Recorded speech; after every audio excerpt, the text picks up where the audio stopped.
kesulitan dalam pencatatan manual loh ya.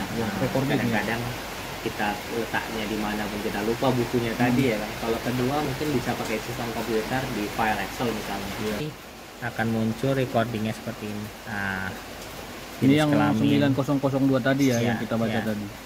Usia, ras, kandang berapa, pemilik, ya kan, bapak ibunya siapa gitu. Kita bisa atur perkembangbiakan itu mau dari melahirkan itu mau berapa bulan setelahnya baru kita kawinkan kembali, kan ada dia dok.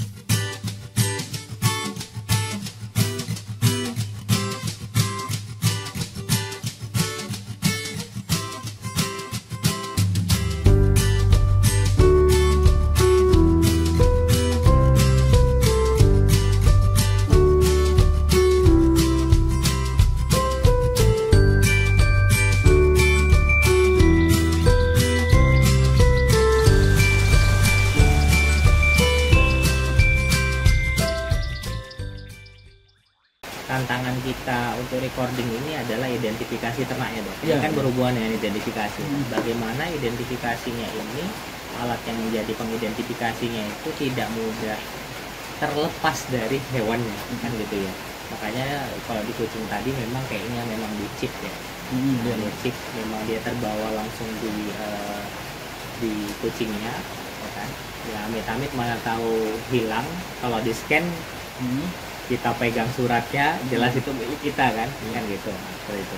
Jadi kalau untuk di kandang domba ini memang kemarin sempat saya coba cari-cari ya kan, kalau misalnya implementasi di chip price-nya cukup lumayan, harganya cukup mahal dan ada kadaluarsa saya tadi ya, kan gitu. Kalau untuk di ternak potong sih kayaknya nggak worth it. Gitu ya, kan gitu. Jadi ada beberapa pilihan, ini yang termasuk RFID yang biru ini termasuk lebih hemat lah, gitu ya. Tetapi memang untuk sekarang ini kita banyak pakai untuk yang di kambing perah itu yang etek kuning ini, yang di telinga, gitu ya. Kalau ini dia misalnya pakai kalung pun kita masih belum bisa pastikan apakah nanti bakal bisa terlepas dengan gampang. Tapi kalau yang ini saya sudah coba, ini sudah jalan 3 bulan. Domba Dorpora 1 dengan Sapera itu masih bagus, nggak ada rusak sedikit pun dan nggak ada mau lepas lah, memang bagus. Jadi sebenarnya latar belakang saya membuat sistem ini sebenarnya ya itu adalah memang kesulitan dalam pencatatan manual loh ya. Kadang-kadang kita letaknya di mana pun kita lupa bukunya tadi ya kan. Kalau kedua mungkin bisa pakai sistem komputer di file Excel misalnya. Banyak manual juga filenya bisa saja hilang atau kemana. Kebetulan kan latar belakang di dunia IT dan memang bidangnya pengembangan software.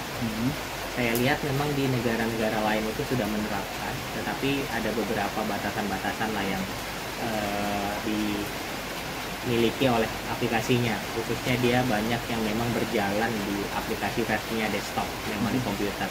Sementara sekarang ini yang paling mudah itu sebenarnya di mobile, di handphone. Nah, saya belum menemukan, tapi belum tentu nggak ada ya. Nah, belum menemukan saja ya kan, belum menemukan. Kebetulan memang berkeinginan juga membuat sendiri dengan bahasa Indonesia juga kan, dengan bahasa yang kita mengerti sehari-hari, biar teman-teman peternak nanti misalnya pun mau join ikut di dalam recording ini, mungkin ya monggo juga ya, bisa kita fasilitasi loh kan. Kalau saya lihat memang di Jawa, di kelompoknya peternak akar rumput ini sudah ada digunakan ya. Saya sudah lihat kemarin itu ada di beberapa postingan dari grup itu memang sedang ada sosialisasi penggunaan ya. Lalu di ATKPN, Asosiasi Ternak Kambing Perah Nasional, Mas Maulana Iskandar, Mas Yudi Lesmana dan kawan-kawan di Jawa Barat itu juga sudah ada launch juga untuk anggota ATKPN itu recording seperti ini dengan barcode memang. Nah, ternyata dia pakai barcode juga. Udah barcode. Nah, itu sudah ada aksesnya juga. Tapi saya belum tahu nama resminya juga. Jadi untuk yang di Sumatera Utara ya mudah-mudahan kita bisa apa ya, membuat sistem ini bisa untuk teman-teman kita di Medan dan Sumatera Utara khususnya seperti itu. Atau daerah lain pun atau daerah lain oke, karena kan via online kan gitu. Nanti kita coba sosialisasikan, mungkin kalau memang sudah secara resmi selesai dan sudah lengkap fiturnya, barulah nanti kita akan launching lah. Nanti mungkin kita bisa dibantu sama channelnya Dok Adil untuk apa istilahnya, promosi ya Dok ya, untuk sosialisasi. Nanti launchingnya di alhamdulillah dipercayakan Mas Yudi, launchingnya di channel Dok Adil. Nanti kita coba lihat. Lalu satu lagi sebenarnya sih, apa sih fiturnya kan gitu ya. Nah, fitur yang kita bisa simpan di sini. Data apa ya kan, sudah pasti data diri dari hewannya sendiri ya Dok ya, tempat tanggal lahir, identitas itu sudah pasti. Yang kedua itu untuk perkembangbiakan, kita pasti bisa mencatat kawin dan siklus birahi. Nah, gitu.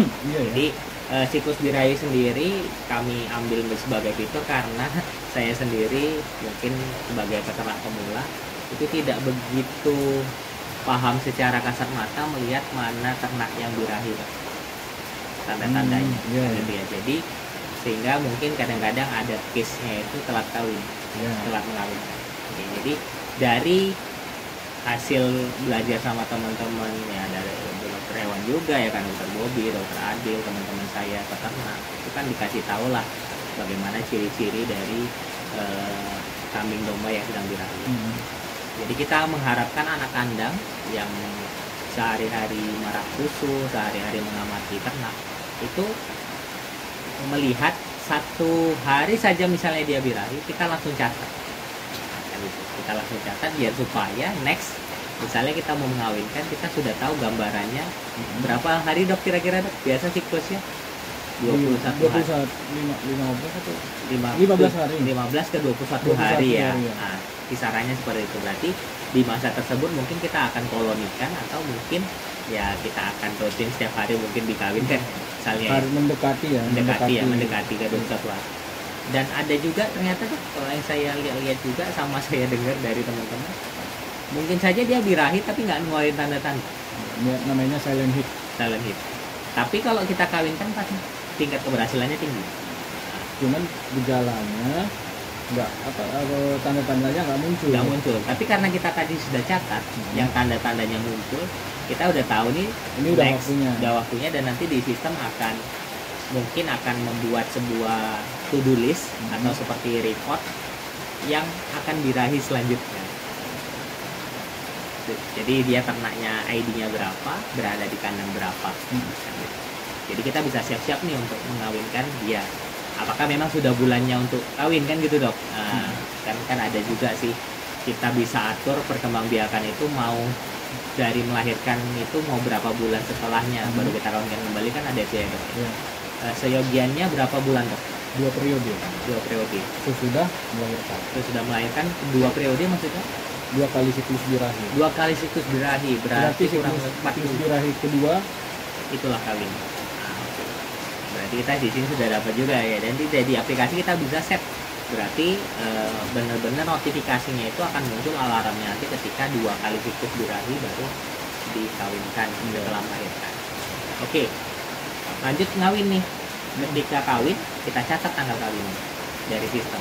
Ya memang masih kita yang mencatat, tapi catatannya itu sudah bersifat cloud, atau kita bisa lihat dimanapun, kita bisa lihat dengan perangkat apapun. Sepanjang ada sinyal dan kuota. Balik lagi tadi ya, rezeki kuota tadi Dok. Nah benar, sepanjang ada sinyal dan kuota. Ketika kita sudah kawinkan, mungkin dalam masa rentang juga mungkin ya waktu, atau kalau memang benar-benar nampak ketika dinaikin memang jelas, ya udah tanggalnya dapat. Dari sana Dok, saya pernah belajar sama dokter Bobi kemarin, itu ada perhitungannya, ya kan? Ada perhitungannya, ada istilah-istilah kedokterannya yang saya waktu itu benar-benar buta kan gitu. Betul, itu dia anestrus, gestrus ya kan. Intinya dari mulai nanti dia bakal dipisah dari jantannya kapan, pisah kandangnya kapan, sampai nanti dia melahirkannya itu kapan.